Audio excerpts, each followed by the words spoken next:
welcome. Thank you for having me. This has been an amazing morning. Murphy came to visit early and stayed with me. And anyway, Roger here has been very nice to me. This morning I went to my computer to upgrade this program, just the last little minute touches, and I pushed the on button and it wouldn't do anything. Wouldn't do anything. So I came up here and we'll see what we got. So Roger reaches over and pushes the button and it lights right up. So thank you for that. So he's got good mojo going on here. Okay. All right. So I don't know. Well, let's get started. There was my own little reminder to me, if I can get that thing going. There we go. Cell phone reminder. That was for me. You probably noticed by now I'm a little different kind of person. So and the reason I'm standing here is probably because of Neil Sperry and my association with him and all that. And, there was his grandson Joseph, and I think Joseph's graduated college now. Anyway, but I love this picture. It was my favorite. Lynn Sperry in the middle, and Joseph hadn't figured out how to hold his hand still for the picture, so it was just one of my favorite little pictures there.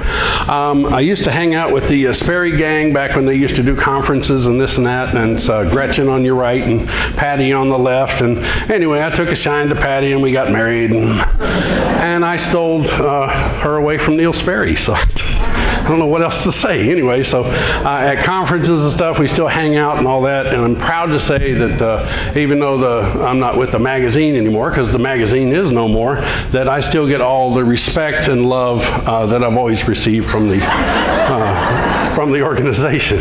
Okay, so this program is a little bit retrospective for me, and what I'm hoping to do with this is to remind you of things in your life that have happened. Your little Milagros. Milagro is Spanish for miracle, and it doesn't necessarily mean lightning bolts and parting the Red Sea miracles. These are things that just happen in your life that are a little too coinky-dinky, like Roger pushing the button on, and it works anyway. So I got my first thing that happened when I was 15, and I realized it's a little different than most people, and yes, that's my foot on the right and a normal foot on the left, and that is indeed a Clydesdale horseshoe around a regular horseshoe. So anyway, but the most important thing that happened when I was 15 is I had a premonition that I was going to die at 19, okay?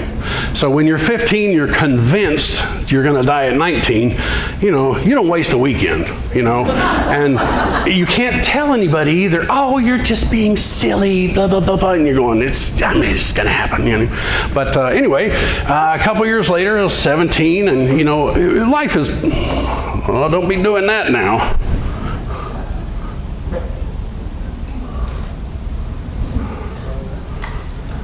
Did it do it on its own? All right. When I was 17, you remember 17, how every decision you make is wrong?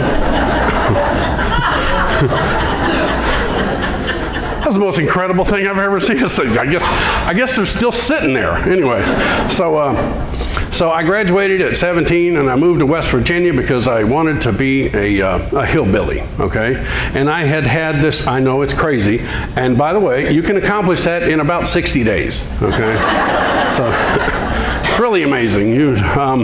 Anyway, so I was, this little picture, I had to recreate it because I don't have the original, but I had this little poster on my wall for 4 years of high school. I went to high school up near Chicago in Arlington Heights. And when I moved to West Virginia, I don't know if I lost this or what, but I had this on my wall for 4 years in high school. And in West Virginia, I come up over the rise and I see this waterfall. And yes, that is the same waterfall of the tens of thousands of waterfalls on the planet. By the way, that's the picture I took that day.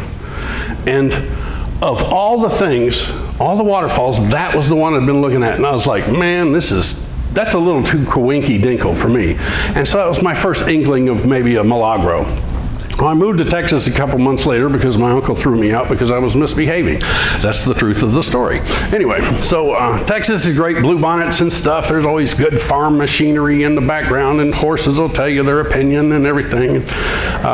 You don't see a sign like that anywhere else, you know. And I was running a printing press at the time, so that was cool. And my dad, and by the way, it was kind of interesting. My parents divorced when I was 5, and so I really didn't know my dad dad that well. So when I moved to Texas, I started helping my dad with this tree transplanting business. And of course, I'm like, Dad, I didn't know you knew anything about trees. He says, well, I'm learning. And I'm like, you bought that? You bought that? And you didn't know anything about trees? He goes, well, it seemed like interesting work. And then I got to thinking, well, you know, for a guy who flew planes low altitude through Vietnam and everything, maybe that buying that thing wasn't that big of a deal. So it just kind of depends on where you are in life. But for an 18-year-old kid, that was amazing to see something like that. And by the way, he never moved, so everything on that card's still correct.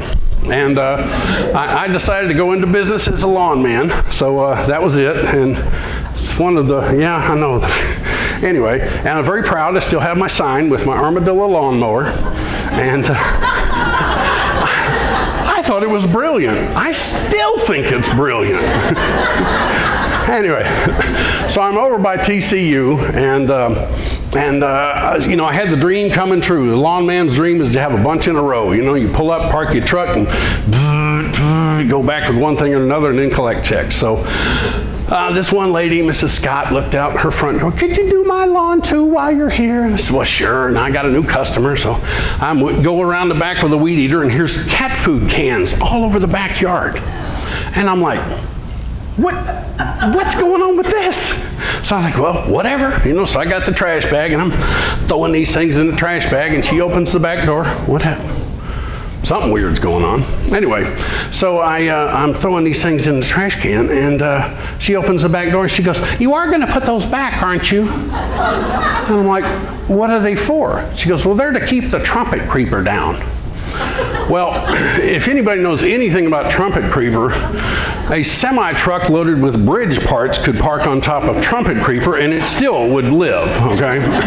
So this isn't gonna work. So anyway, but she wanted them down, so I put them back down after I finished mowing the yard, who knows where, you know. Well, I got a little bored, so I started making concentric rings, and then I did a spiral one time, which took me a little more time, but it was worth it. And then finally they had a homecoming going on at TCU across the street, and so I spelled out TCU in cat food cans, and that's what got me busted. So anyway, so you may have, who remembers Foghat? Woo! If you really remember Foghat, that's how you do it. So anyway, so here I am, a young man. I'm growing my hair out, and that's my elk head mic that I inherited. And anyway, so I've got this long hair and all that, and I'm trying to look like I'm the 5th member of Foghat who just missed the photo shoot for the album cover, right? So of course I don't have any of this gut on me, so I'm in mowing lawns, I'm in fantastic shape and all that. So I'd taken a winter job at a sheet metal shop, and so I'm in there, and Foghat came to town, and I went to see him, and it ended up to be front row tickets, and I couldn't believe it and all that stuff. So anyway, people are friendly back there. We're passing things up and down the aisle. So anyway, so here I am, I got this, and I look up, and here's Lonesome Dave, the guitar player, and he's looking at me, and sure enough, he comes over. I don't know if he inhaled or not, but he kind of acted like he did. And he handed this thing down, and I was like, I didn't know it, but I was now the hero of the front row, you know. So anyway, so I go in, and of course I got my Foghat t-shirt and all that. So I come into work on Monday morning, and I'm so cool I can barely stand myself, you know. All the young guys, did you go to Foghat? Yeah, man, front row, whoo, being Lonesome Dave and all this stuff. And I'm having a moment of glory, and then the boss walks in. And he looks at me, and he looks at my shirt. He looks at me, and he goes, hog fart? Why would anybody have hog fart on their shirt? And I'm like, you know that says Foghat. And he goes, well, it looks like hog fart to me. Guess what my nickname was for the next 4 months in that sheet metal shop? Well, I did discover something as a young man. I discovered that is, if you pull up to a gas station and you put gas in your car, as long as you pay for it, you can drive anywhere you want. And so it was really crazy. This is the best welcome sign I've ever seen in my life, with the harbingers of death on there. But anyway, so I went and saw a bunch of things I'd always wondered about. This is Hemingway's grave, and I'm laying on it. And so that's what the slab looks like. People had put a bunch of pennies and stuff on there, and I got to talking with Ernie, and we decided that was crap. So we just swept all that off. I left him a cigar cigar, some pistachios, and a fishing lure. So that's what we decided was appropriate. Anyway, he hit the West Coast. I tell you what, if you don't travel, you're out of your mind. There are things in this country, you don't have to go to Europe or Africa. There's stuff. This is a Northern California coast, Southern Oregon coast, the most beautiful coastlines I've ever seen. Yes, you need to get in the water just a little bit, but anybody who's been there knows you won't stay in that water long. But at least get off in it. So I'm tromping around there. There's all this amazing stuff there. This calf was nursing right before I took the pictures. So it's really cool to see all this kind of stuff. Then you get into the southern states and there's this stuff, right? Spanish moss, okay? Spanish moss should be renamed a 13-year-old boy plant, okay? Because Spanish moss, if you've got it, you don't want it. If you don't have it, you want it. Simple as that. Anyway, this is going down Highway 281, a glorious show of horticulture superiority here, but I love it. I love all expressions, and this gets me in trouble with a lot of this fancy stuff where people want, oh yeah, the lines and the colors and the coloreco, and oh come on, man, just make it look pretty, you know, or interesting to me. So found this on top of a mountain in Utah, little town, and this is a, can you imagine the patience it took to do this? This is a yin and yang kind of symbol with elk heads put in it and all that. What does that tell you about the person? Look at the detail on that. What's that tell you about that person? He does not have grandkids, okay? Because you can see, going right through that. That's what you learn from that. One of my favorite pictures I've ever taken. It's old, it's blurry, it's lousy.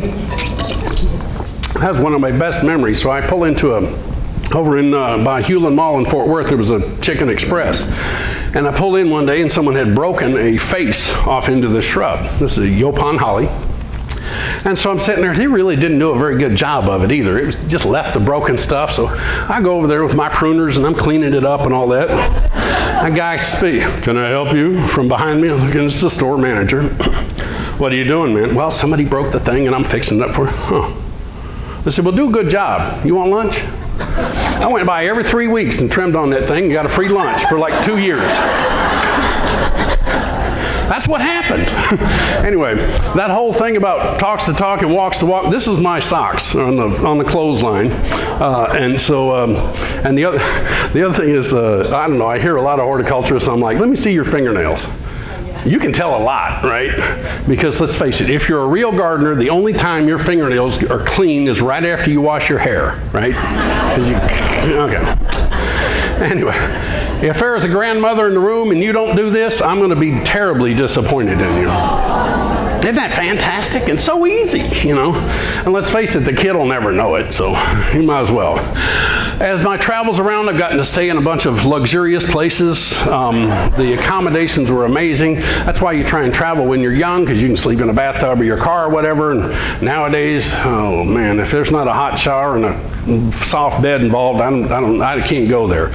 I've been taking selfies for a long time because I travel a lot of places by myself. Hey man, you want to go here? Oh God, that's 110 miles. I'm like, come on, man, we're 20 years old. What are you thinking? Anyway, so we cruised off. I took that. I love this one because you got my reflection of my arm in there.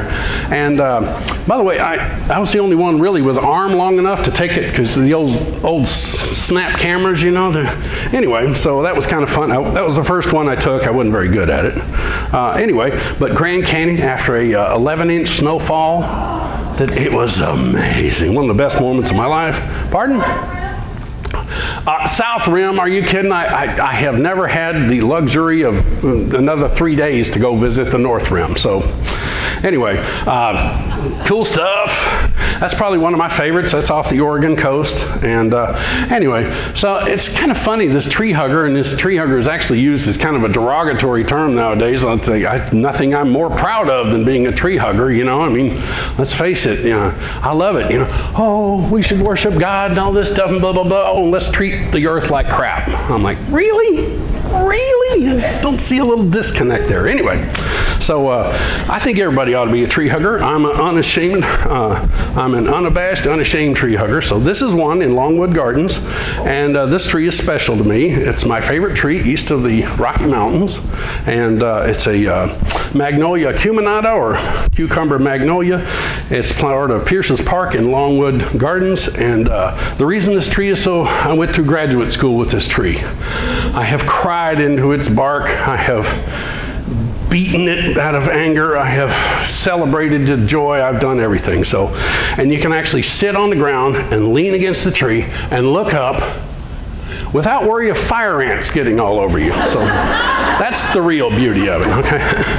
This was a picture, I finally got someone to take a picture of me with the sequoias out in Yosemite. Of course, they put the only shrub within 50 feet in the, anyway, but that is me back there. This is the coastal redwoods. They don't get quite as broad, but they grow taller, so it's an amazing thing. And have you ever been in a redwood forest? Anybody? Let me see.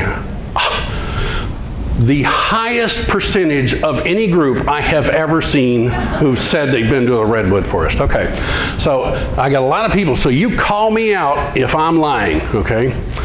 You get into the redwood forest, and the first thing you notice is, this is weird, man, because it's not like you're on Earth, and the whole ground is like this big sponge. And you're walking on this thing, and you're like, this is crazy. And the ferns, 5, 6, 7, 8 feet tall ferns and all that. But the weird part is, it's so quiet that it can be noisy. And I know that sounds ridiculous, but it is so quiet. If a bird flies by, you can hear the wings through the whole thing. You can hear a fly flying around you, which, by the way, was a brilliant thing. He comes in with 2 cups of coffee this morning. He's coming around. I give him the wiseacre comment, right? But, oh, 2-fisted drinker this morning. And right as he's laughing and I'm laughing, a fly goes right in here. And so what he sees is, hi, 2-fisted drinker.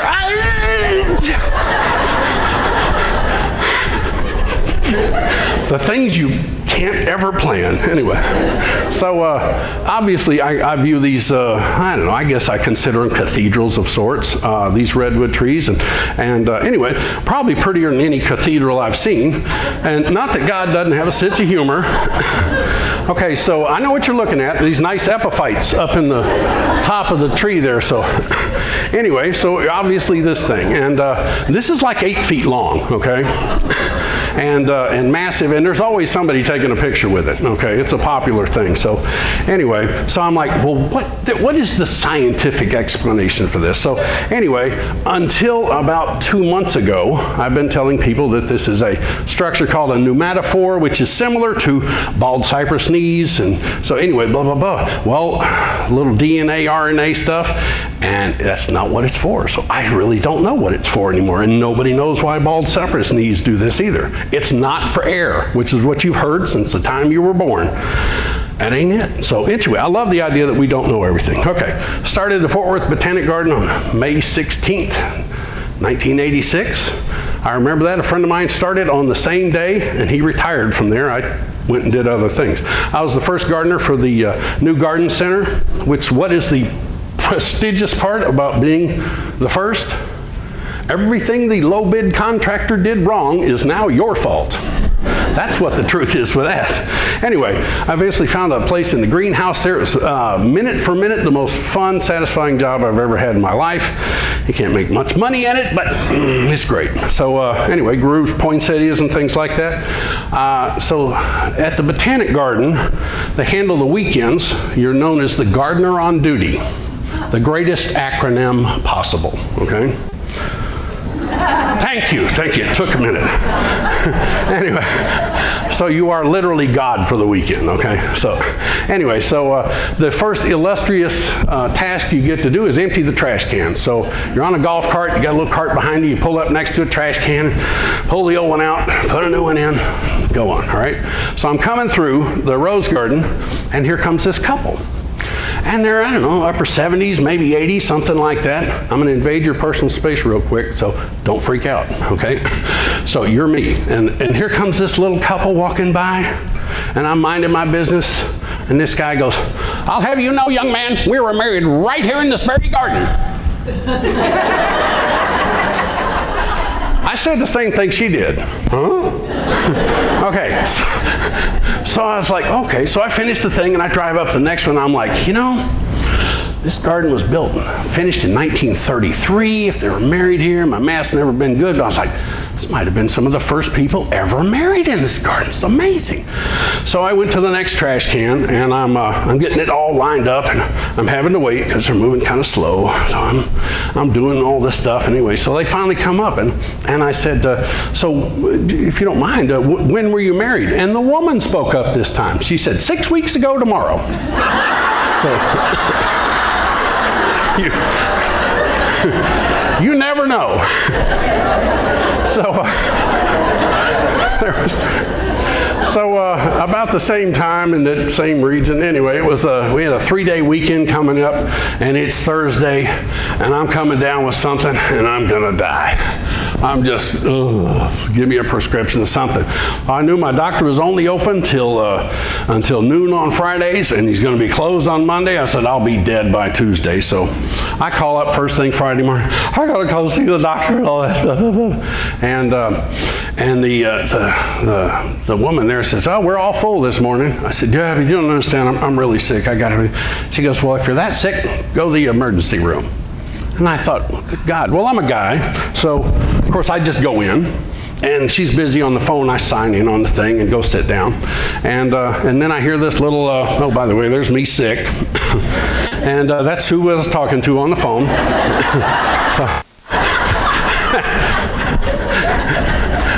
So I hear this, what are you doing here? I said, I'm sorry, man. I just hope the doctor maybe put me last or something on the list, and blah, blah, blah, blah, blah. And she goes, oh, for heaven's sakes. And then I went and sat down again, and I heard her, and she had the doctor basically up against the wall. And he's like, I put him last. So sure enough, so anyway, I got in to see the doc. Everything was great, blah, blah, blah. And so I walk in on Tuesday morning to the doctor's office, and she sees me, and she's just like, I'm sorry, I'll tell the doctor you're here. And anyway, I forgot to mention, I was carrying 2 dozen of the finest roses ever harvested at the Botanic Garden. And anyway, so she says, well, what? They're not for the doctor. I said, they're for you. And she said, well, I was mean to you. And of course, I know, but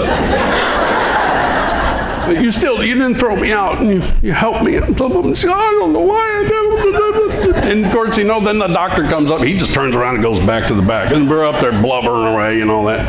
Anyways, but the lesson I learned is that sometimes the people who need roses aren't the ones that deserve them. And boy, is that a great life lesson. Just because somebody's having a horrible time doesn't mean they're not a good person. It means whatever moment you've intersected their life, they're having trouble. And let's move on. Everybody remember Y2K? Okay. I was rather proud of that. Especially since I wrote it in the year 2000. You remember all that jazz, right? Just turn off your computer, you'll be okay. And then the news started getting in there, and then you're going, well, that's the weekly world news. And then Time magazine does this thing, and you're like, oh my God, no. And so you thought it was a big deal. Well, it wasn't a big deal anywhere but at the Fort Worth Botanic Garden. It was a complete disaster. Let me tell you about it. When the century plant rolled over, the time didn't work on the clock vine. And the compass plant didn't know which way to turn. Then the 4 o'clock got in a squabble with the 11 o'clock. Sundews and sunflowers were seen ganging up on the moonflowers and the nightshades until the night-blooming cactus got seriously involved. Thanksgiving cactus tried to trample the Easter lilies, but luckily the archangel intervened. The Chinese lanterns all went out, so they had to be replaced with candle trees and a chandelier plant. The dumb cane finally spoke to the cauliflower ear, which then turned into a chatterbox. This is the silliest. Not to be outdone, the touch-me-not had a run-in with a forget-me-not until what was once love in a mist turned into love lies bleeding.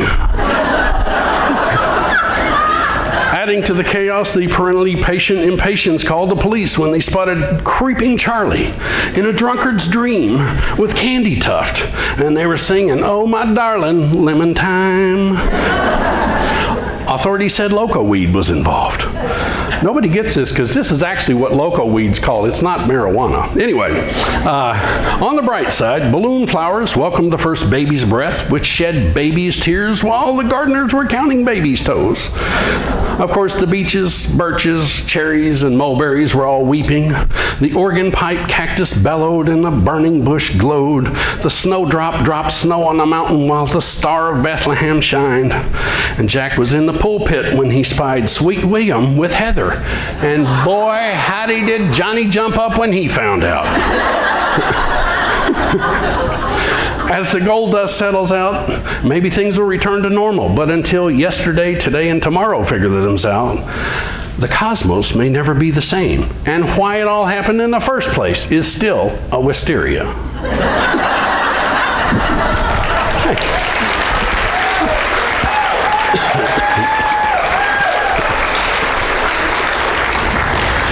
Y'all remember Paul Harvey, right? So the rest of the story, I wrote that while I was sick, waiting for the doctor on it. That was the craziest thing. I just had a horticulture book. I went, well, give me cool names. I just went through. Anyway, so another thing I learned while at the Botanic Garden was humility. Anyway, so there was a plan to put this water lily in there, and certainly nothing like water lilies for color and space and all that stuff. So anyway, my boss comes down and tells me, all right, he tells me this on a Monday. All right, you need to go down the pond. You're going to put in the water lily collection. I said, what water lily collection? We just delivered them here. You're going to put them in there. You're going to put where the top of the pot's 8 to 10 inches under the soil. You're going to put blocks underneath it to hold it there. You're going to arrange them out there beautifully. They're going to reorient themselves by Wednesday. We'll have dedication on Thursday, and that's the way it goes. And I said, well, he said, I don't need excuses. I need results. And so, but just do it. Just do your job. So this was my introduction to the management theory that if you have a problem, you are the problem, okay? So all I was trying to do is tell my boss about this turtle, okay? This is the turtle we call Willie Nelson, okay? And like his namesake, he has a lot of friends. As a matter of fact, like his namesake, he has a lot of friends. So I go and install these beautiful things on Monday and Tuesday. Wednesday, the boss comes by, and that's the pond. What did you do? Why did it? He goes on yelling at me, why didn't you put the, I said, what did you do with all these? I said, I put them all in there just like you told. Well, what's the problem? Why'd you cut all the leaves off? I was trying to tell you there's about 9,000 turtles in this thing, and you just sat out a banquet. And anyway, he gets in and stomps off. But so, was this a good time for me to smart off my boss and tell him I told you so? No, you just sit there and keep your mouth shut. I love this picture. Okay, so another one from the Botanic Garden. We had there was a hiring crisis and all that, so all this stuff in the early 90s, so we had a hiring freeze. So one guy was trying to take care of the whole rose garden for a year and a half by himself, and he was all burnt out and everything, so they finally hired a new guy. So it was really cool. I worked with him on the weekend one time, and I said, well, Ken, I said, I need to pick your brain a little bit. I've never met a real rosarian before. I will never forget what he said. Roses schmoses. I just told them what they wanted to hear. I needed a job. Oh my God. They go to all this to find a rosarian. Anyway, so whatever. So about 2 weeks later, on a Wednesday, he says he's going to leave on Friday. Okay, and of course everybody's doing all anyway. So on that Friday, I gathered the guys together, and we went into a greenhouse that wasn't being used, and we all gathered in a circle. And I said, Ken, you know, I know you haven't been here long, but we wanted to express our feelings, you know. And he's like, thanks, guys. You know, I know it's really cool. Anyway, so basically we all unzipped and a 24 moon salute to Ken. Oh, sorry, it's his name. Anyway. So we all have a good laugh. He said a few choice words. He stomps out of the greenhouse. We're all, thanks guys, I appreciate it and all that. And I open the greenhouse door and there's my boss standing there. And I think to myself, well, I've finally done it. I've finally gotten myself fired, you know. So anyway, he said, I need to talk to you right now. Go over by that greenhouse. So we went by the other greenhouse where nobody could see. And he says, I know what went on in there. I just want you to know, I was with you in spirit. That was a great one. So anyway, so I happened to go visit Longwood Gardens one time. I see this sign on the wall, and it says employees only potting shed. So I wanted to meet the employees. So I went back in there, talked with a couple of people. I saw another sign on the wall, said Longwood Graduate Program. I went up the stairs. I met a startled Dr. Swayze. He was like, who told you about this? I said, there's a sign downstairs in the potting shed. He said, you weren't recommended for this program by blah, blah, blah. Nope. And he said, well, whatever. He gave me some forms, and a couple years later, I applied for and received Longwood Graduate Program Scholarship or Fellowship. And it's really cool. They actually give you a little money, which is nice because I was broke. Anyway, so Longwood Gardens, southeast Pennsylvania, about an hour from Philadelphia. Arguably the nicest garden in this country. Without a doubt, the most well-funded garden in this country, okay? And because of this fellow, this is Pierre S. DuPont, okay? Yes, that DuPont family, and of that DuPont family, that DuPont guy, okay? He was very intelligent and obviously very well-schooled, and bought Longwood Gardens as basically, there was a historic old tree grove that was planted in the 1700s, and was now, another company bought the land, wanted to harvest all the timber. So of this thing. So anyway, he bought it, and so it wouldn't be harvested, and developed Longwood Gardens out of it. So I was fortunate enough, that's a duplex, I got to live in one half of that for about a year and a half of my 2 years there, and it was absolutely magical. So Longwood Gardens, about 1,072 acres. Probably the most famous thing that's happened to Longwood Gardens recently is The Fugitive. The guy who escaped. He gets on, actually Longwood helped catch him. They have game cameras all over the place, and so they found him, and anyway, that was cool. So back to the reality here. Anyway, so Longwood has amazing things. There's Caryopteris blue on either side, and working there, they have a amazing topiary garden in here. There's a joke in here. I tell you what, Greg, I'm just going to tell you this, okay? And so if anybody else happens to hear, I'm sorry, but I'm just talking to you, okay? There's a joke in this picture. So this spiral-shaped plant, okay, it's called a taxus, which is also called a yew, Y-E-W, okay? So the guy who created this in the 1960s created it in a screw shape. So it would be all right. On to the program. That's the joke.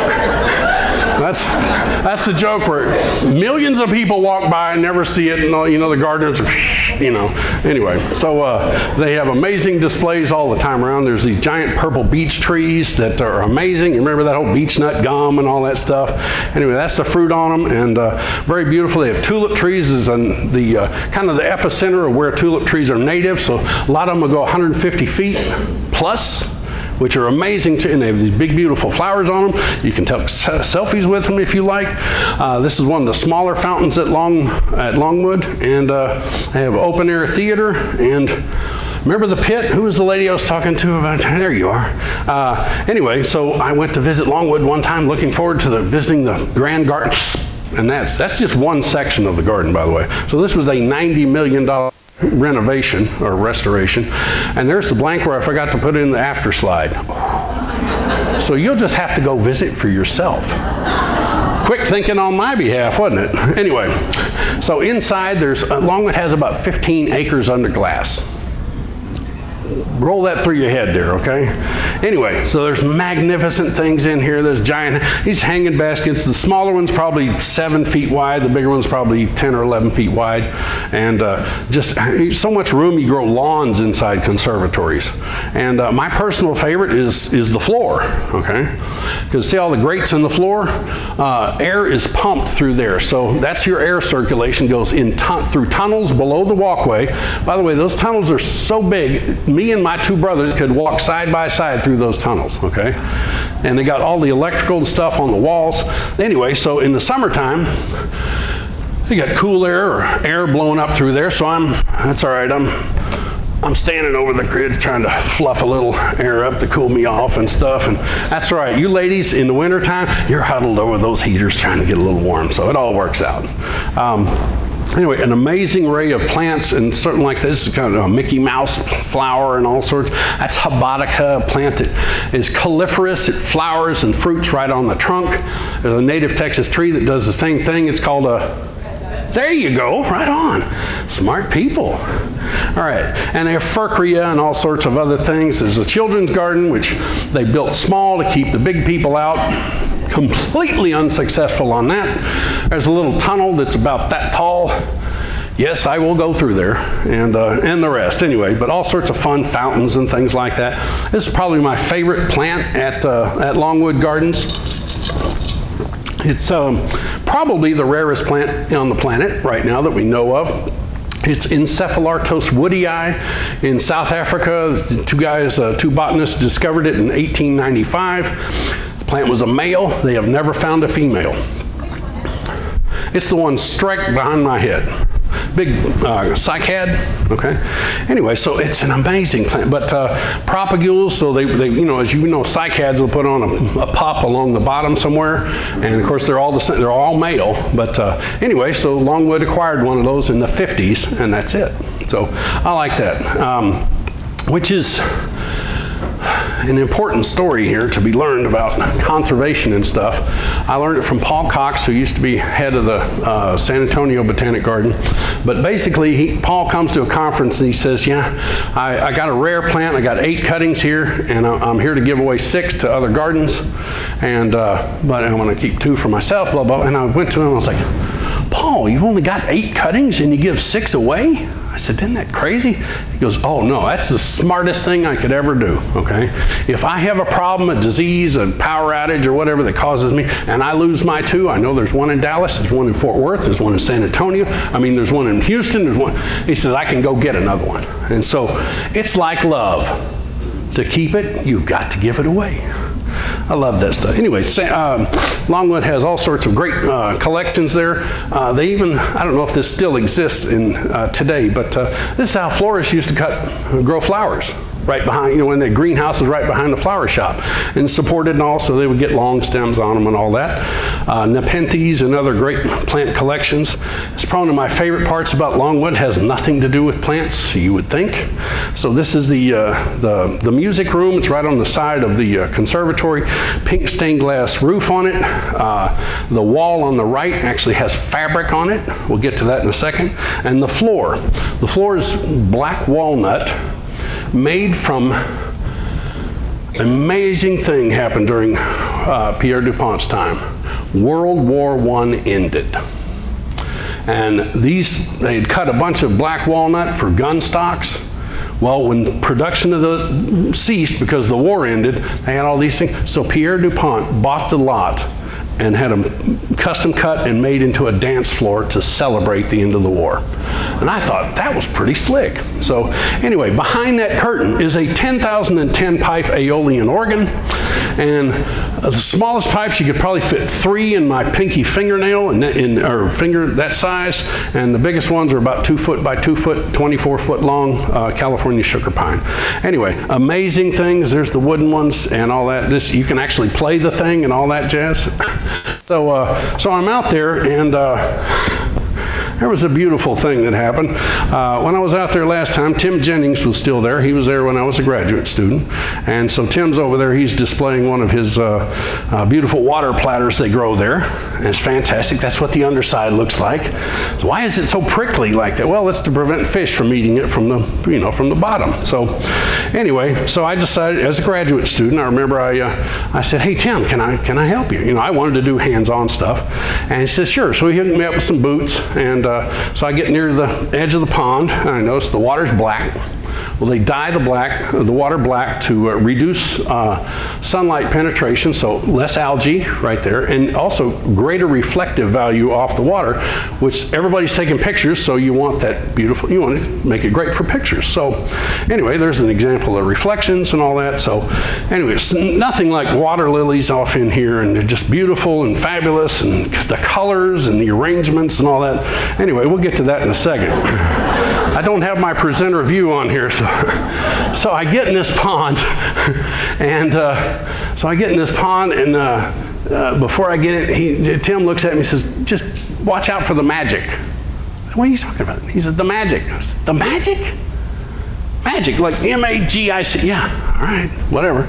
Is it slick on them? Nope. Anyway, so I get in there. He says, cut off anything that's turning yellow. You think horticulture is really sophisticated. In water lilies, it's basically, if it's turning yellow, cut it off, all right? So anyway, so we get in there, and I hear this voice behind me, and it's a woman's voice. You've already seen her, unfortunately. Anyway, so she says, are these your water lilies? And I turn around, I said, you're so magnificent. I can't believe you grow such beautiful things. It's just bringing a joy to my life and this and that. And I was like, oh my God, this woman's like ready to take me. She, right there. And I was kind of petrified and, you know how men get when they in front of a beautiful woman that they'd never met, but anyway. But I did realize it was a glorious moment for me, because in that instant I got to realize what it must have been like to be like a young Elvis, or possibly Sean Connery in his prime, that kind of a thing, to just be adored instantly. Well, she went away, and I look over at Tim, and he goes, I said, he said, all day long. He said, my wife hates my job. Anyway, so one little thing that happened in there, it was really cool, was a cool thing. Everybody knows out in the fields around here, you've got that shrinking mimosa or sensitive mimosa. You touch it and the leaves collapse. Well, this is an aquatic version of kind of that thing, okay? So you touch it and the leaves collapse. So here I see this family coming out of the conservatories, and the kids, they bust out the door and they're running full blast. Here comes some parents behind them, and they're kind of trying to hold on. They didn't even hold the door for Grandma. Here's Grandma. She comes out. Of course,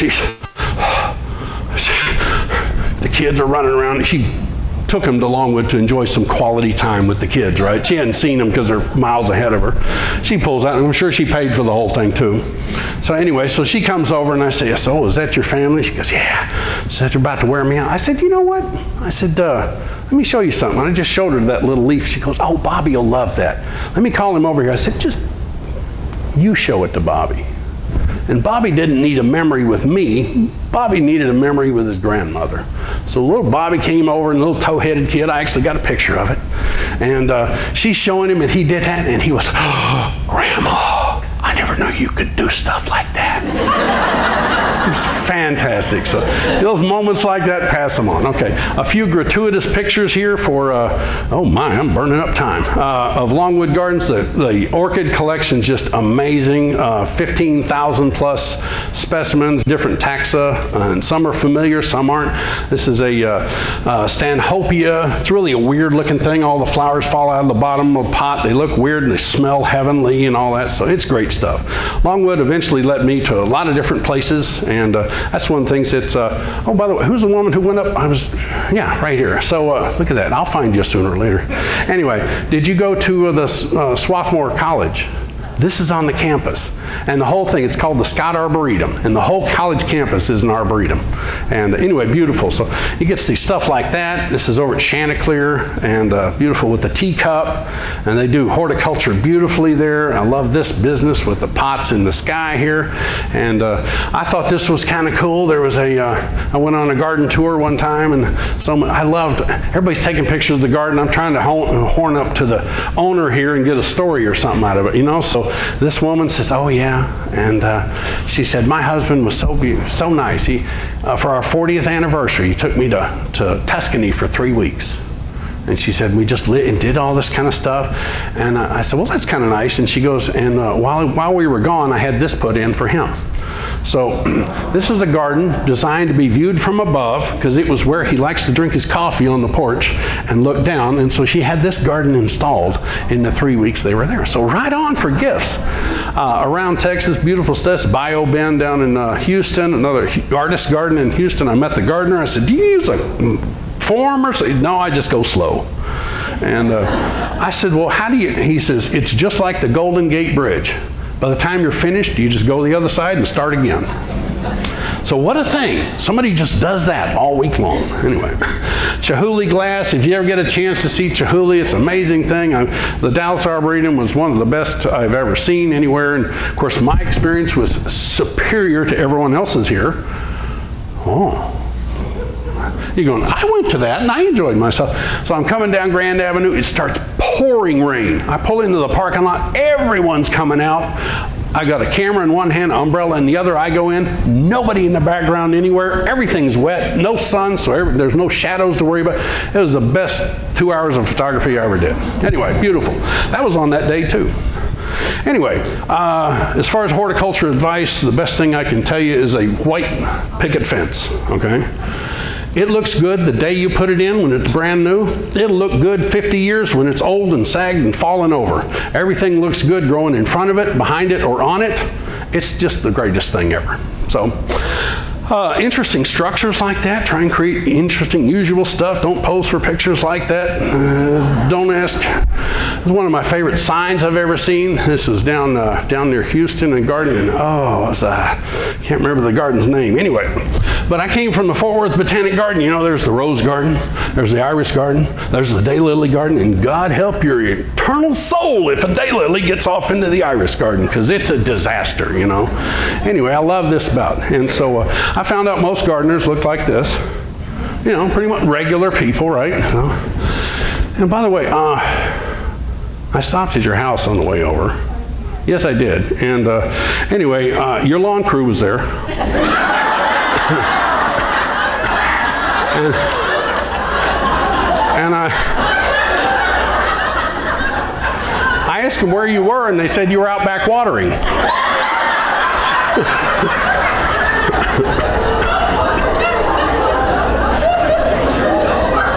And what is the most funny about this is I took those pictures off the internet. I Googled gardener, and those were the 2 first pictures that came up. It's like, boys, they got a different version of gardening than I do. Speaking of 50 Shades of Grey, pretty much where we're at now. Okay, I have found that generally speaking, and I know there's various, and anyway, men tend to get a little more serious when they get older, men gardeners, and women tend to get a little more benevolent, okay? See that beautiful geranium, you know, here's little Bobby coming along, and Bobby shreds the geranium, and she doesn't go, you killed my plant, you moron! She goes, oh, maybe we can take some cuttings together and get a new plant, you know? Well, that's worth $1 million. Anyway, how much time are we talking here? I'm trying to... Whatever, all right, I'll keep going I tell you what, I'll keep telling till you tell me to shut up. So anyway, so I'm walking through a neighborhood in Oregon on a Monday morning, taking a walk through this neighborhood, and there was this woman, and she was standing about where she is now, but she was complaining to her neighbor about her new fence, and she hated it. And I was thinking, well, I'm not getting involved in that, but she went on. And I come by, and Tuesday I didn't see her, but Wednesday I saw her again. And she was standing here telling her neighbor how much she loves her new fence. And I'm like, do tell. Anyway, she didn't like her fence because it had points on the top of it. When she complained to her son-in-law, he brought a saw over, just grimmed up, because that's all she wanted to do was sit her arms on the fence comfortably. So if something's bugging you, mention it. You know, you might get a solution right away. Can you imagine if she hadn't have done that? She'd have gone hating that fence for a decade before something happened. Anyway, so let it go. 2 smart grandmas. This is one of the most beautiful examples of clever love I've ever heard. A woman, there's going to be theater involved in this. Woman tells me she's tired of the grandkids visiting. It's like, boy, I've never heard that before. She goes, all I do is come in the door. Hi, Grandma. Grab a cookie. Go sit on the couch for 2 hours. Bye, Grandma. So she said, so I decided to do something different. So, hi, Grandma. Hi. There's no cookies. There's not going to be any cookies either. He said, I'm busy over here. She's over at the dining room table doing something. What are you doing? Never you mind. I'm busy over here. What are you doing? Well, put your phone down and come find out. I have to put my phone down? Yeah, okay. They put the phone down. They go over to the dining room table. She's got all this stuff spread out. She's making signs for the garden, okay? So she's doing this, and can I help? Well, if you want, I got to do it right, then I don't even want you messing. I'll do it right. I'll do it right. And then little sister comes over. Of course, she's better than big brother and all that. Anyway, they get a competition going. She says, I'm going through seed catalogs looking for plant names because I'm making signs for plants I never even heard of, you know. So I got the kids at the table. She said, now they come over. She said they still walk in the door the same way. But now they put the phone down, get a plate full of cookies, and then go out the back door. And she says, they want to see their signs. And she says, once I got them out the back door, I got them. And I thought, you know, that's pretty brilliant. I just thought, of course, there's a lady in Wimberley, Texas with more money and less time. She just built that in the backyard, and that's the way to go. Anyway, I spent 13 years at Shandor Gardens, an amazing place, and English portrait artist here, and the photo on the painting on the left is of the one he did of his wife. And anyway, so how to do that in 12 seconds. Englishman is doing very well as a portrait artist, wants to expand his business to New York City, goes to New York City, gets invited to a socialite party. There's a socialite there, a social one from Weatherford, Texas, attending that party. They hit it off, mainly because he walked by her and said she was wearing a green dress that was so tight it looked like it was applied with spray paint, okay? And so, great line, this is for you, okay? I heard this, I've never said this in front of a crowd. Her dress was so tight, I could hardly breathe.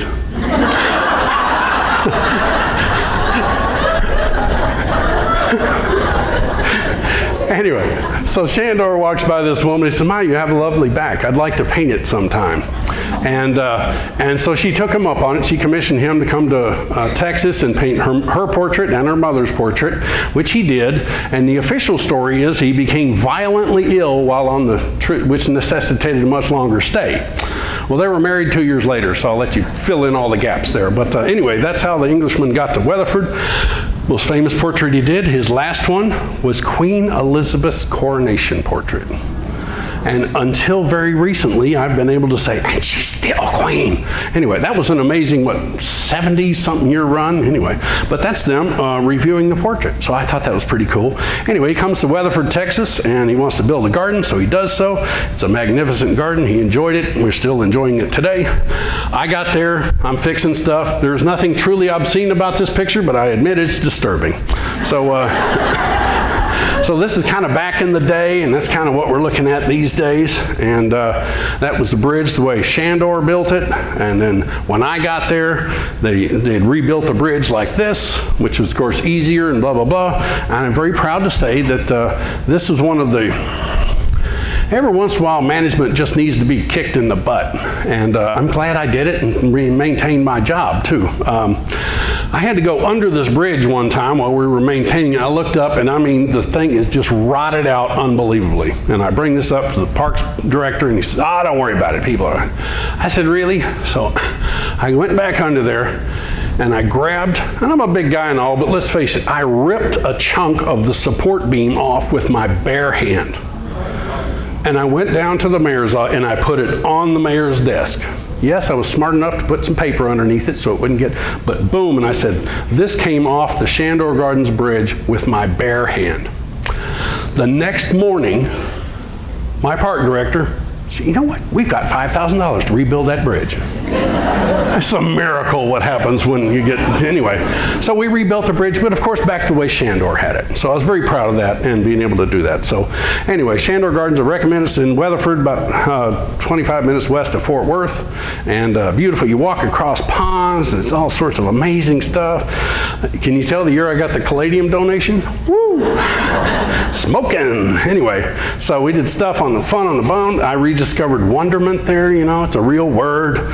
Wonderment is stuff that I can hardly believe, you know, the new growth on a sago palm. It doesn't feel like anything else on the planet. It's so weird. And, you know, these are just Nandina berries, man. Make a little magic for nothing. I once grew a plant called an extra long snake dancer gourd, okay? And it's a red gourd that gets about that long and hangs off this huge vine. Nowhere in the description did they say, that's the flower. Can you imagine not mentioning the flowers look like that? I just couldn't believe it. Anyway, eat stuff out of your garden when you can. Notice stuff when you can. This is off. Everybody here knows what mondo grass is, right?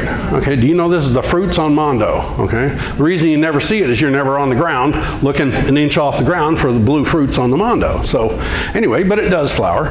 And it was wonderful. I got in there, I took lots of pictures. I wrote a book about Shandor Gardens. It was amazing and nobody cared. So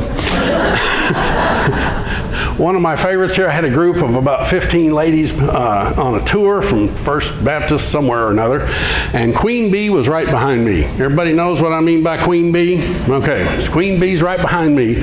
So we come upon this plant. And a woman about 5 or 6 back in the line says, what's that plant, that purple leaf plant up there? And before I can say anything, Queen Bee says, it's a wandering Jew. I said, well, actually, it's closely related to that, but this one's called Purple Heart. And Queen Bee looked back at her. She said, it's a wandering Jew. And I said, well, if you go to a nursery and you ask for a wandering Jew, you're going to get something different. But if you want this plant, you just need to ask for a Purple Heart. And I couldn't believe she went and she looked back on it. She said,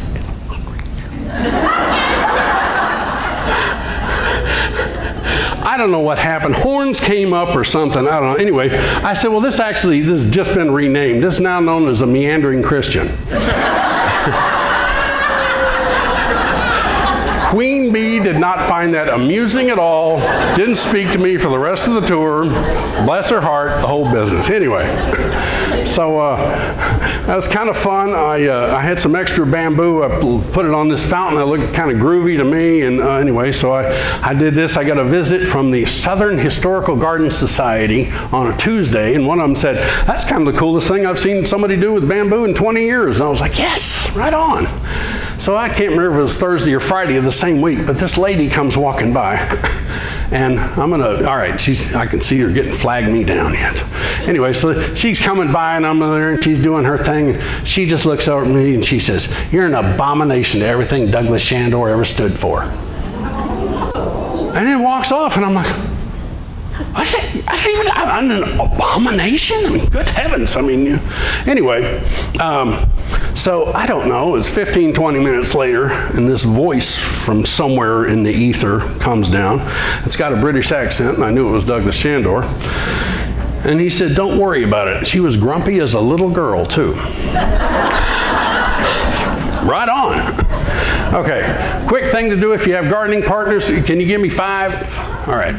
That means 20. Anyway, oh, she's going to kill me now. A great game we used to play. We had this little Buddha. I'm not Buddhist or anything, but it was a funny little statue. Anyway, I used to work with a guy named Toby, and I would find this in the garden where Toby hid it somewhere, and then I would grab it and I would hide it in another place, and eventually he would find it, and then he would hide it somewhere. It was a great little game. So if you have grandkids or something like that, hide stuff in the garden. Yeah, it's a great idea, or a work partner, whatever. We built this labyrinth. It was kind of cool. It was nothing really difficult about making a labyrinth. You start with a cross and you do concentric circles and you work it out. It's really simple, and that's a Native American labyrinth there that stay open from the top and not the, anyway. But nothing, you can make labyrinths out of anything, you know, and I think I got, yeah, that one's cool. That's your Thanksgiving labyrinth, because the pumpkins go on sale about Thanksgiving anyway. So I'm building this labyrinth and all this stuff, and it should have been easy, but it's an asymmetrical site with a asymmetrical island off center in it, okay? So the whole symmetry thing just immediately went to pot, but I went out there and designed this thing, and Douglas Shandor helped me, and I don't know how, but anyway, that was the picture that was in the paper. So we made that thing. Everything was cool. That was the last. Boy, what a difference a letter makes, isn't it? Cool and cruel. Anyway, so this is one of the stones we put in. This is where it ends. So, of course, there was a little story with finding this. So we consecrated the labyrinth right there, and it was a beautiful thing. So I go to the stone yard to find this. Well, you don't just pick out any rock. You know, you got to get stones with character and all this stuff. So I go out Carroll Stones, the 3-acre stone yard, and I go out there and I'm looking around. And I go over every inch of the stone yard. And I'm almost at the end, and I hear somebody laughing. I'm like, what? And I turn around, it's Javier on the loader. I said, what are you laughing at? He said, I'm laughing at you. I said, what are you laughing at, man? He said, you look like a woman shopping for shoes. I said, I get it. And anyway, he said, so what are you looking for? I'm looking for this. I got it down to these two and this and that, and I'm talking about. And then when we get over by him, it gets all serious. And I don't know if you've ever seen stone yard guys, their fingers look like chisels, all of them, you know. Anyway, he goes, when choosing a stone, you must be very careful, because choosing a stone is like choosing a woman. Do tell. And he says, oh yes, they come from all over. Some from right down the way, some from far away. Some are colorful, some are plain, some are simple, some are complex. He says, but you must choose the stone that's right for you, or another man will come and take your stone. Pretty good. Not bad. Anyway, so I go over there, I said, yeah, I want this one. He said, are you sure? You know? Yes. Anyway, so I got the stone, we put it in place. I asked Toby if it received the seal of approval, which is how we kind of said, does it look good? And he said, man, it looks like it's been there 100 years. And I said, well, good, because we're married to it now. Okay. Well, I wrote that little story up in Sperry's E-Gardens once upon a time, and this is the rest of the story, by the way. And anyway, I was dating this woman, and so she read about this stone and being careful with the stone you select, and we're married to it now, and it'll last a lifetime, and all this stuff. And anyway, so she thought I went shopping at a different rock store. And anyway, when I didn't propose, and this is for the guys here, by the way, the women may or may not get this. Anyway, so when I didn't propose, she pulled a, what is that, the Duke boys on me. Anyway, she was out of there. So, in an instant, I was amazed.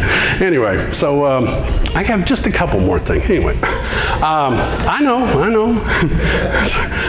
I've been thrown out of better places than this.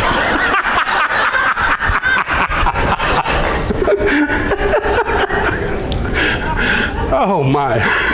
So I'm giving this program, I don't know, 15 people or so from Fort Worth, and there was one guy in the group, he's on the end. And so I'm going around, we're coming around to this dragon fountain, and I'm going, oh yeah, this is the dragon fountain. It's on a layer of glass bricks, and then there's Coke bottles above it, and then there's a layer of 7-Up bottles in there that are coming. And people say, well, 7-Up, how do you know it's 7-Up? Well, it says 7-Up. So anyway, I'm telling him about this fountain, and finally the guy who comes around the corner, and he sees this fountain, he just stops and turns white as a sheet. And I looked over and I was, oh my God, we're having a heart attack. I'm like, call 911, call the office, blah, blah, blah, blah, blah, blah. Sit down over here, get him some water and all this kind of stuff.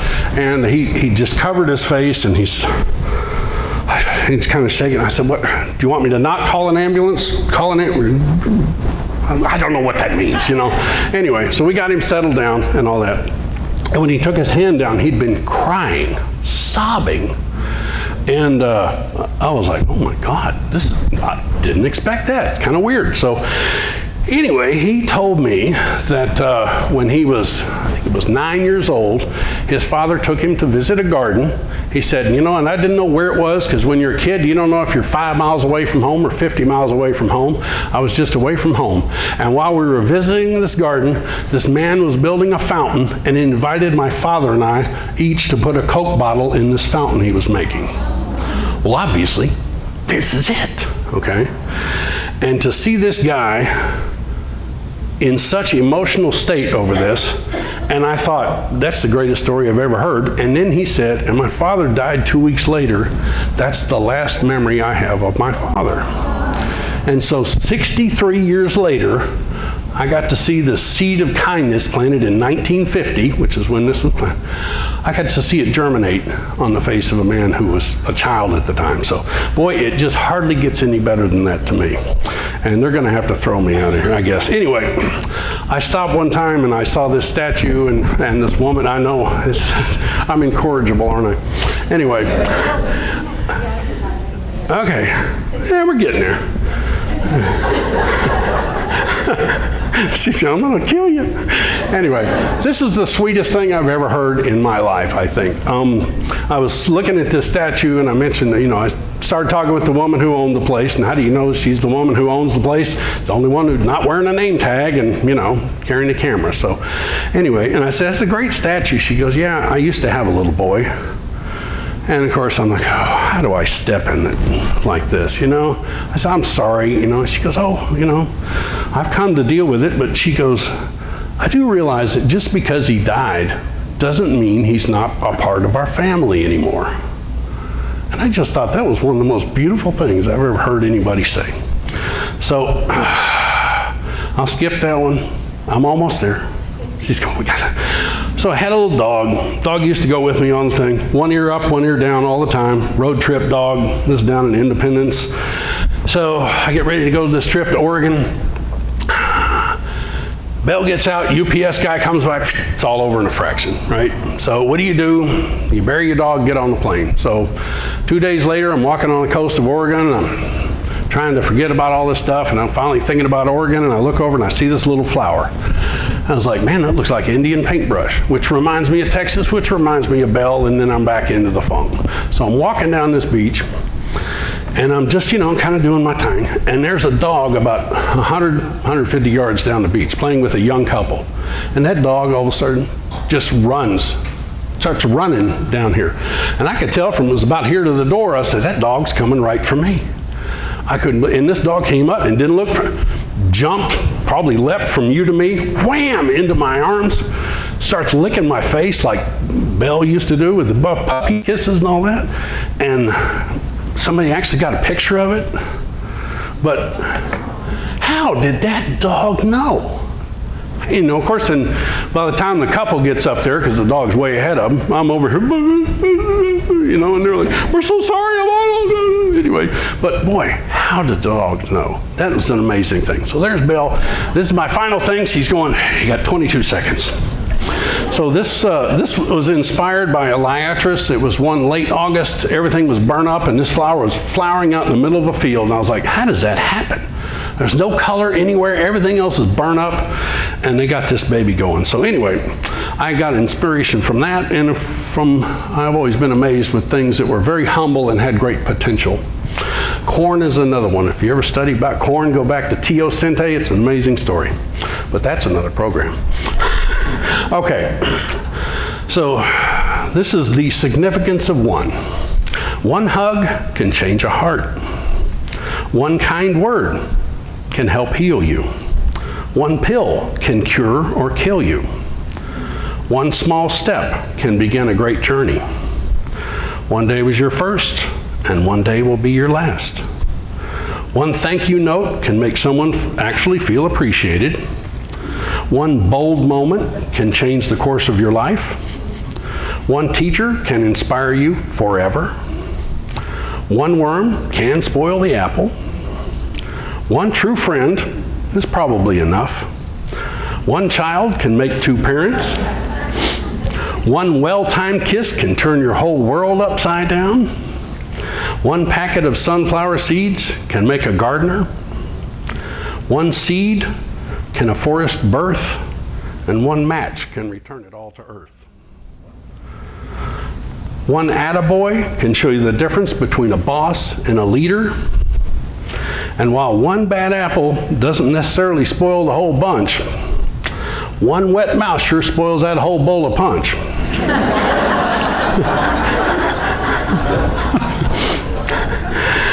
One homemade peach cobbler with Bluebell ice cream can make the most crusty curmudgeon smile. And one sunrise may be enough to make you think that, what if this is the last sunrise I ever get to see? and consider living the kind of life that's worthy of the gift. So thank you for your patience. Peace and love.